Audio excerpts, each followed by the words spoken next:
Hello, everybody. Welcome to Silent Podcast, the place for everything but silent. I'm your host, Isaiah, and we're back again for another postseason interview with this season's player, Mecole. Mecole, how Yeah. are you?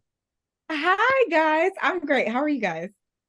Great, great. Just glad to have you here. You were just so fun on the show, and we just want to ask you a couple questions and everything. But Janelle, get us started. I am super curious. What is your history with Big Brother? Have you been watching for years? Were you a live feeder? Favorite players, favorite seasons? Yeah, so listen, I am a Big Brother stan. Okay. I grew up watching this game with my family. I remember like being a child and we would just kind of huddle around the living room whenever it would come on and watch it together. So I've literally been watching and following this show for years. Danielle Reyes is obviously one of my I think just an icon, period, but one of my favorite players. But if I had to pick a favorite season, I'm gonna have to go with BB14. Listen, I love me some Britney. Okay, I'm a Britney stan. I love me some Britney. BB14 is one of my favorite seasons of all time. And obviously, like this game is so important to the culture of like reality competition Yeah. shows. It's also like a huge social experiment that tests your mental, physical, emotional, social capability. So I've just always been such a fan of that aspect of the game. So Yeah. yes, I'm a Big Brother fan, and having the opportunity to play the game has been such an honor for me. And I saw you got to meet Danielle. I was seething with jealousy. I was like, oh, Oh my God. She came up to me and introduced herself. And I was like, stop. You literally do not ever introduce yourself to me. Like, you are the Danielle Reyes. Okay. Like, I'm a fan, hands down. You're the queen, the mother, the icon. You don't need to introduce yourself to me. Let me introduce myself to you. I'm Mecole. I played this season of Big Brother 25. I was not nearly as Danielle as you are, but listen, you are that girl. yeah. I don't know if you knew about all the tweets that were like resurfacing and everything when you're in the hospital. It's so hilarious. Um, but I mean, let's talk about your game a little bit. Obviously we can just talk about everything. One thing that a lot of people, haters and supporters, were saying, Mecole, is like, is she playing a little too passive? How do you feel about that? Do you think you play a little too passive, or do you think that you just did just right? I think that there were moments in the game that I was more passive than others. I think very early on in the game, those first 4 or 5 weeks, I do think that I was active. And at that time, obviously, there are so many alliances going on and so many moving pieces. And I do think that I was very active in terms of that. Now, I will say that I was really a trusted or value ally in the way that I think that I should have been. That's neither here nor there. But I do think that there were times in the game where I was more passive than others. And obviously, if I could go back and do, some things differently, I would be more aggressive and, saying this as opposed to, not saying something or, advocating stronger for this person to say as opposed to just being like, oh, I don't think it's a good idea, but kind of going along with it. But hindsight is 2020. But generally speaking, I think that when you're playing the game of Big Brother, you're always operating on half truths and half information. And obviously, as the viewer, you all are more privy to information than we are. So when you're in there, it really is a lot harder to navigate than it seems. So trying to navigate that on the fly was tough. I agree with you, Mimi. I think that you weren't valued enough because you were loyal. Like you never ever wavered. You stuck with the people you were with. So I definitely agree with that. I just had to add that. Um, so I was curious with the jury speeches. A lot of people had a lot to say about Jag's speech. Some found it passionate, some found it a little arrogant seeming. I was curious, as a person that was there that night, what did you feel, or what did you feel the air was about his speech? I think that when you get to those final two chairs, having played the game for 65 days, even at day 65, the finish line seems so far away. Like when you're playing the game, it literally does sometimes feel impossible to win. Like, how do I survive every single week and make it to the point where I can sit in those final two chairs?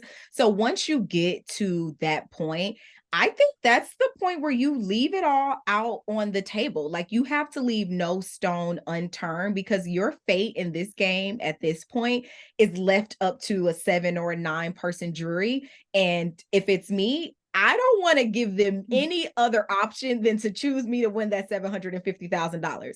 Like I said on one of my lives the other day, when $750,000 on the line, there's very little that people are not willing to do and say to get to that chunk of change. So, whether you view the speech as passionate or whether you view it as arrogant, he did what he needed to do to secure the win. And I think people got to respect it, period.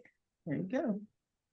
Mecole, as a viewer, obviously, since unfortunately, last spot before jury and everything, if you actually were fortunate enough, like if you didn't make the final two, obviously, and you were a jury member, where do you see yourself possibly voting if you had that opportunity?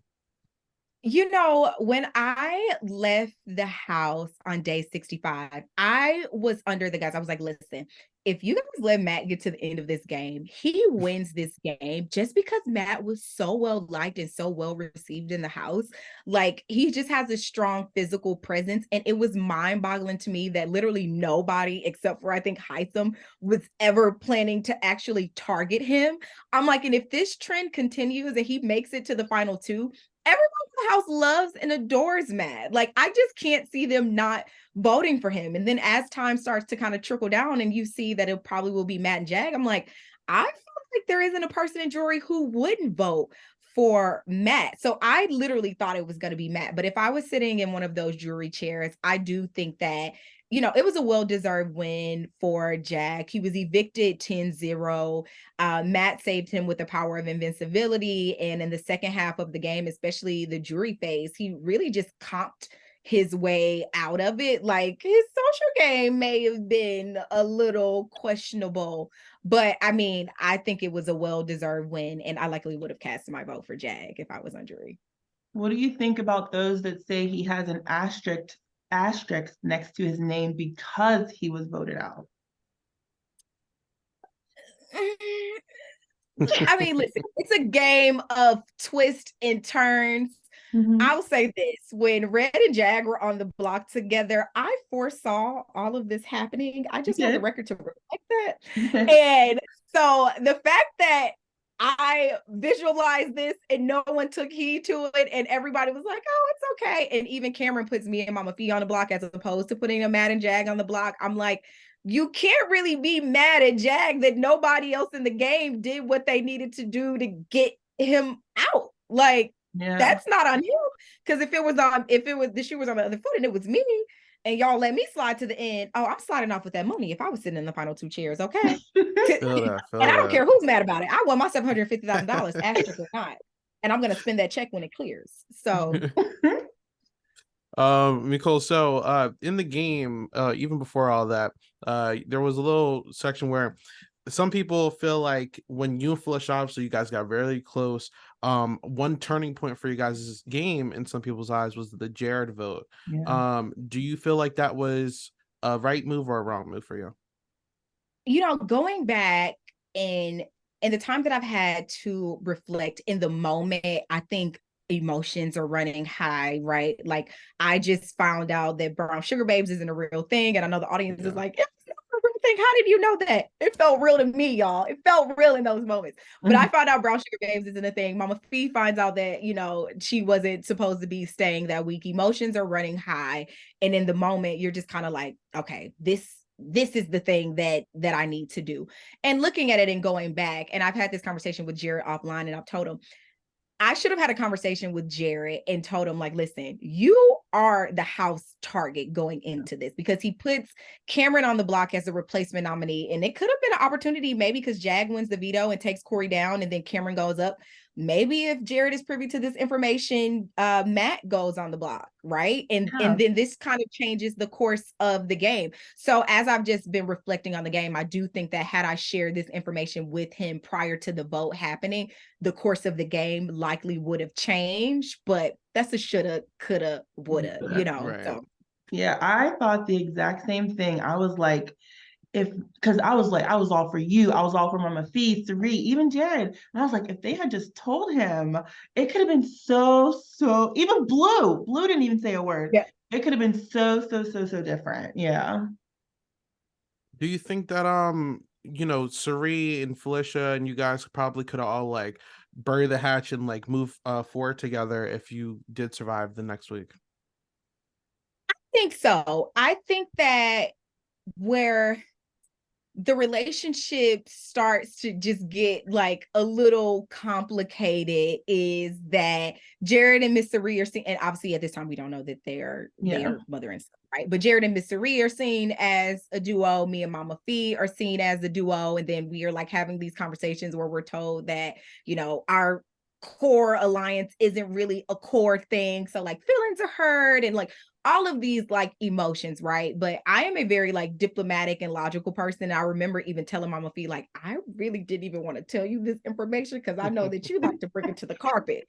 Like Mama Fee is not going to leave a stone turned. She wants to hit it on the head, right? And I'm like, I still have the ability to be cordial and kind of navigate this game in a way that can be productive for us. But I knew that once I kind of had that conversation with Mama Fee, that at some point she wasn't gonna be able to keep the lid on it. So I think it started to get complicated after you guys see that argument that happens in the scary room between all of us take place. It starts to get a little more complicated. But I wish that we were able to just kind of bury things and move forward together. But it gets complicated in a game like Big Brother. There are so many nuances and feelings and emotions are riding high, and you're on slop and the lights are bright and it's 15 people and the bathroom is there.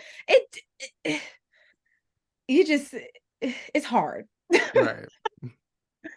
I'm curious, is there anybody that you gained any new perspective on? Like once you came home and you started watching back or learning things, or even once you've seen them outside of the house, you've gotten to spend some time with them, like outside of the game, anybody that you feel different about?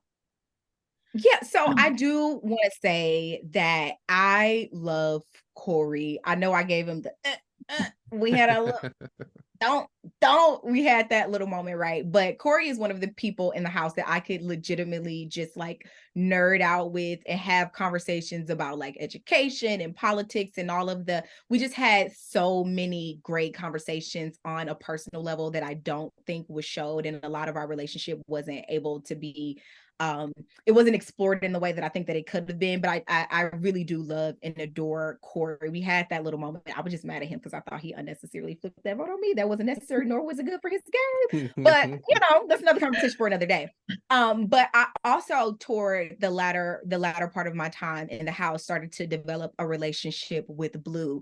And the first probably 5 or 6 weeks in the house, we really didn't speak that much. It wasn't until like week 6 or week 7 that we really started to develop a relationship. And I've had the opportunity to have some really good conversations with her offline since we've been out. And listen, I'm a fan of Blue Kim. Blue Kim is that girl. Yes, kitty purr. Shout out to Blue Kim. She fought for you too. When she realized that you were going, she was like, oh no, she fought. So I respect you too. Yeah. All right. I guess our last question, something lighthearted and fun. When did you realize that like the storage room was going to be like your rant place, Mecole?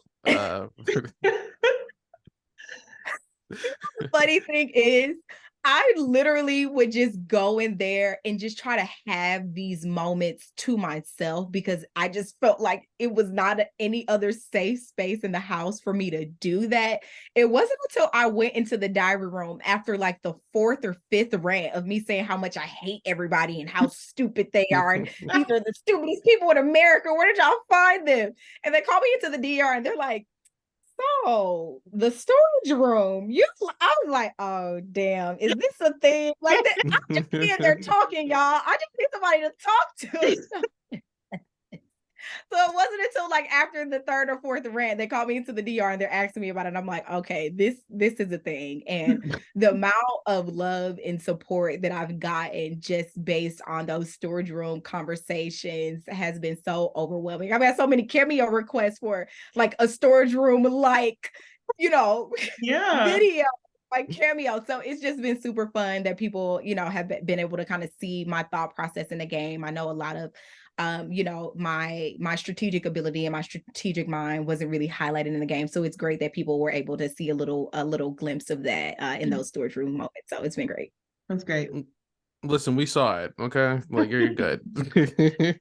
But that's all of our time. So thank you so much. Honestly, please come back in the future if we are, you know what I'm saying? We want you back. But Thank you thank you so guys for much for having talking to me. us. All right. Bye, Mimi. Bye. Bye.